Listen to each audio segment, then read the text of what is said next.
In college, there can be thousands of students taking the same class and dozens of professors teaching that same class. Professors grade on different scales. Some of them require you to write essays, some of them require you to take multiple choice exams, some of them do a combination of the two.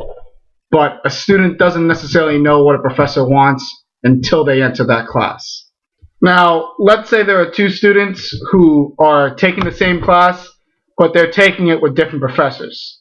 This student takes a multiple choice test and gets an A because the professor curved the test and told the students exactly what to study. This student takes a multiple choice test, but the professor doesn't curve it, and instead of telling them what to study, the professor says, well, you know what, just read the textbook. This student gets a B. This proves something that most students pretty much know already. Professors control every aspect of their classroom. The college might give them certain guidelines as to, okay, a student can't come late to class more than 5 times, otherwise you take a portion of their grade away, or they can't be absent. But really, a professor's a dictator. They control everything that goes on in their class, and you can't debate anything that they do. So how do students avoid this problem?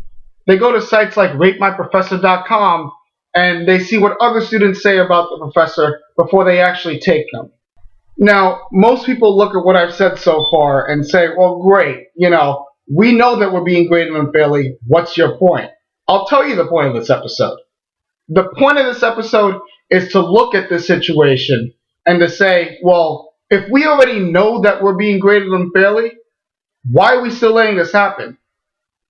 I mean, it's so bad now that you can get graded a full letter grade down on a test or a paper or for your entire class just because your professor didn't get laid last night, just because your professor didn't go through the divorce properly, or just something that is completely irrelevant to you understanding the subject material, which is what you're supposed to be graded on.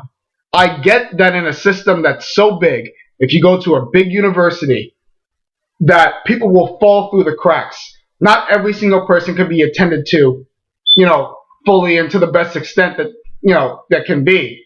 But for there to be such a drastic difference that it doesn't happen to a couple people, but it happens to tons, to the point where it's considered the norm, that's just plain wrong. We'll go to our registrar separately and deal with the system and fight it when we know something is wrong in terms of how a professor's grading us. And most of the time, we don't get justice. That's not right. It's not right for that reason, and it's not right considering how much we pay these schools to attend them. We pay $20,000 a year, $30,000 a year, $40,000 a year to attend these schools. Broke as shit most of the time that we're there. And we let this happen. It's not right. Something has got to change. Then you got people who look at this video and say, well, alright, I got a B. What's the big deal if I don't get an A? A B is fine. Well, I look at it this way. In the scenario that I just gave you, let's say both students were doing A work. One gets an A, one gets a B. What if both students are doing B work? Then one gets a B and one gets a C. Are you okay with a C? If you do C work, are you okay getting a D? Or if you're just trying to pass the class, do you want that professor to give you an F? A high school student was in the news recently. She was applying to Vassar College, a very good school. She had a B plus average. She had all these extracurricular activities. She did very well. And she got a letter of acceptance, but actually it was found out that Vassar had made some kind of mistake and sent out too many acceptance letters. She was one of the people that was going to be rejected. And that's why she made the news. The reason why she's making this episode is that she's got a B plus average and she didn't get into Vassar College. Now, going back to the whole, what does it matter if I don't get an A thing? Well, look at it this way. She did a lot of shit during the 4 years that she was in high school, and she still couldn't get into the college that she wanted. If you're one of those people who wants to do the best that they can and get into the best possible college that they can, what do you think it's like to have that 1B or that 1C plus that can be the difference between getting into your dream school or your safety school. When you apply for grad school, because there are many people who go past undergrad and go into grad school, you deal with the same things in terms of trying to apply that you do when you're a senior in high school. And things like that, like just horrible professors who don't care about the students and are just doing it to collect a paycheck, they are possibly ruining lives. Bottom line, in today's society, a professor is considered nice not because of their personality, but because they're actually doing their job.